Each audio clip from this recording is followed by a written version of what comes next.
Hello everyone, welcome back to my channel. It's me, Yeonni. I did not expect to take a hiatus already so early in the year. I'm so sorry I wasn't here to make a video last week.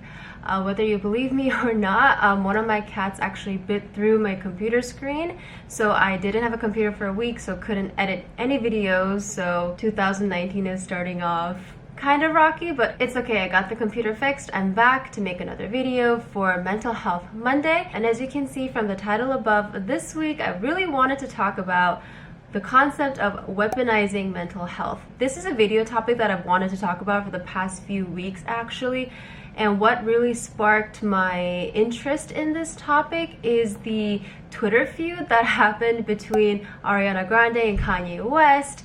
And if you don't remember, it did happen a few weeks ago, maybe like a month or two. And so just kind of to refresh your memory, there was like a Twitter feud between Drake and Kanye, and then like Ariana Grande came in the middle with like her tweet being like, there's grown men fighting on the internet, but like let's not focus on that, like me and Miley Cyrus we're releasing a new song. So kind of like, it to me kind of sounded like promoting her music in a way, but maybe she was kind of put in like a feminist twist to it. Like, I'm not too sure what that's all about, but Kanye actually responded back to Ariana talking about how like it's all love, but he doesn't appreciate her trying to promote her music at the expense of like his and Drake's feud.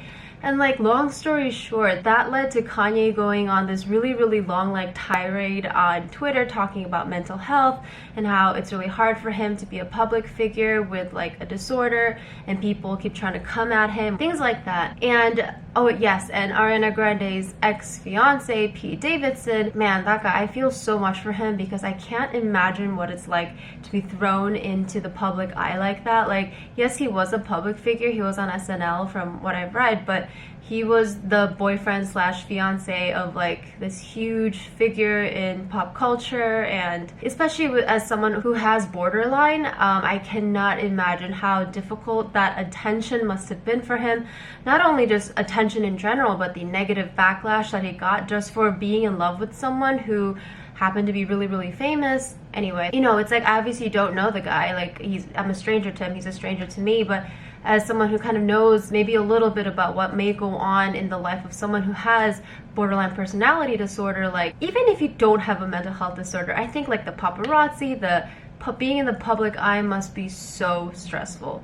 Anyway, that was a huge tangent, but Pete Davidson even like commented on his Instagram like, Kanye, like good job speaking up, like there's so much negative stigma on mental health and we need to speak up for each other, yada. There's a whole backstory, and I bring this up because Kanye West seems to be a figure in pop culture that seems to talk about mental health quite a lot. He talks about how he has a diagnosis or two or a few, I'm not really sure, and he also talks about that he doesn't take his medication often, and a lot of people kind of worry about his mental health. I think, was it last year, a few years ago, he had to be like hospitalized or something because he like had a mental breakdown. Maybe his mother passed away, I don't quite remember because I don't really follow Kanye too much. I just know that sometimes I see these headlines of like mental health, Kanye, you know, and how he tends to kind of fire off at people who critique him and bring his mental health into the equation all the time. Let's just say I don't really agree with much of what Mr. West says publicly, but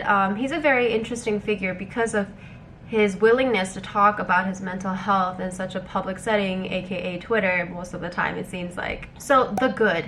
I think the good of everything I just talked about in public figures talking about their mental health is obviously awareness. Mental health is something that has, I think, more recently become more popular in like common conversations. We talk about like going to therapy, like Shane Dawson's Jake Paul series brought the whole like mental health thing into YouTube, which was great. But when it comes to like Hollywood, you know, like people don't really talk about mental health that much, and if anything, we hear a lot of people like dying or going into rehab or going to severe depression. It probably has a lot to do with their business and their life work, where, you know, they have to uphold a certain type of image, and when you talk about mental health publicly, it's kind of like it kind of puts you in a vulnerable space, you know.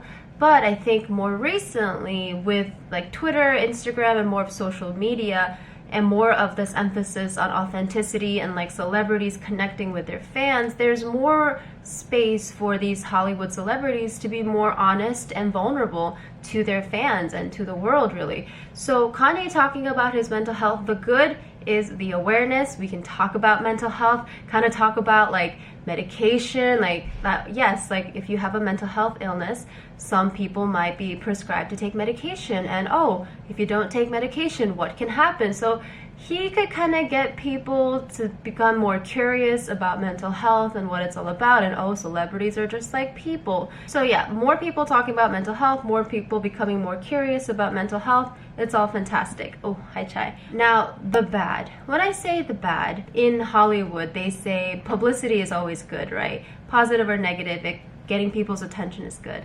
I don't really agree with that when it comes to this dialogue because... Hey Chai, you wanna sit down, mommy? I don't really agree with that when it comes to this because, I think mental health can be such a dangerous topic when it comes to people putting in their 2 cents all the time, because it's so personal to each and every person that is struggling with their mental health, whatever diagnosis it may be, even if you don't have a diagnosis.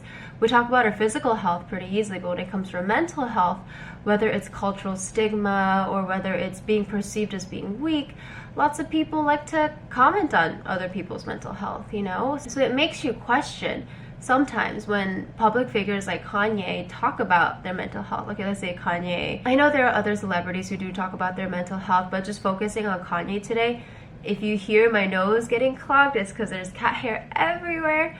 You have to question, what are these people's intentions when they start tweeting about their mental health, when they start using it, you know? When they start using it in everyday conversations. Is it to share one's experience, whether it's an experience of struggle or like continued struggle, or having overcome an obstacle despite their mental health being a certain way? As therapists, when we do like group therapy, we like to always encourage people to keep it on the I, because it's so easy for us to generalize and assume about like different populations. But in order to be safe and in order to be authentic and not pass on judgment to others, it's best to keep it on the I when we share about very personal things. Anyway, if you are sharing to share your experiences and you keep it on the I, that's fantastic. You know, using social media, this huge platform to spread awareness and kind of have the strength and courage to talk about your mental health, I think that's great. But on the other hand, if someone is sharing their experiences with mental health as a way to elicit shame or guilt on other people or pity even, that's kind of when you start to question, are you using your mental health as a crutch or an excuse for bad behavior? There's various different kinds of mental health disorders, ranging from mood disorders like anxiety and depression to even personality disorders like schizophrenia, like we said, and bipolar disorder, and like there's all different kinds of disorders on the spectrum. However, I do not believe that a mental health diagnosis is an excuse to be an awful human. It's not an excuse to spread hate. It's not an excuse or something you can use to kind of shut down constructive criticism. It's not something you can use to send like a hateful agenda and refuse to be corrected. You know what I mean? If we are kind of counteracting anyone's constructive criticism, anyone's genuine feedback as, oh my God, you're attacking me, then there's no space for productive conversations. There's no space for maturation. There's no space for growth. It's tricky, I know. It's very subjective. It's a very delicate topic, which I understand. Just being real, we do live in a world where mental health, we do live in a society, especially these days, where mental health is used for ulterior motives, you know, to elicit, like I said, elicit shame, guilt, to gain power over a situation, and that's not how it should be, because it's not fair for everyone else who's genuinely struggling with a mental health illness or a problem. I guess that leads to my last point, which is I don't really believe in cancel culture. That seems to be a thing on the internet. Not only these days, but it's been here for a while, where someone kind of screws up and they're just canceled, like expected to be wiped off the face of the planet, like never to be reckoned with. Only times where I do believe that is if it's like a genuine crime where someone's like hurt a child or killed a child or hurt an animal, or, you know, generally those things like pedophiles, it's just all of that. People who are cruel to animals, those people are canceled. Like, goodbye. I can't. No, that's just not okay. But I truly believe in the human's ability to change and to grow and mature. So if we cancel people, how are they supposed to learn? You know, like, it's not like they're gonna disappear off the face of the planet. They're still there, hopefully. But with all this cancel culture, I also wonder, like, how difficult it must be to have the entire internet or the entire world, or it feels like they're against you, you know? And I worry so much about public figures sometimes. I know a lot of you might think it's kind of dumb, like, who cares? Like, who are you to care about public figures who know nothing about you? You know, it's true. But also, as a human to another human, just the societal pressure that they live under, like, it's like they're under a microscope all the time. I have this luxury of being a nobody, where I can just think the things I want to think and live the life I want without everyone feeling like they have to make a comment on it, you know? But if you're Kanye West or Ariana Grande or Pete Davidson or whoever who's in the public sphere, everyone has an opinion about everything you do. And if you mess up just a little bit, you're out, you know? I think that's a bit cruel. I think it's sad. I think people can change for the better. I know that people can change for the better. So let's not cancel people anymore. You know, like, I know this started with mental health and it's still ending with a mental health topic. Whatever it may be, I think just from a human to a human, I do want to genuinely believe that people can change for the better. Some people don't.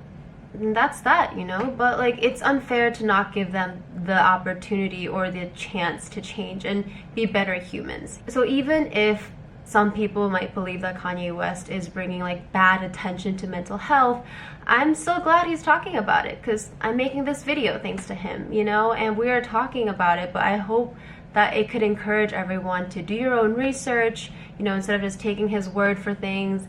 And we can really become more aware and educated on what mental health is, on how it affects people. That's it for today's video on my thoughts on weaponizing mental health and cancel culture and all of that above. What are your thoughts on this topic, on maybe people using mental health to attack others or make others feel guilty or shameful?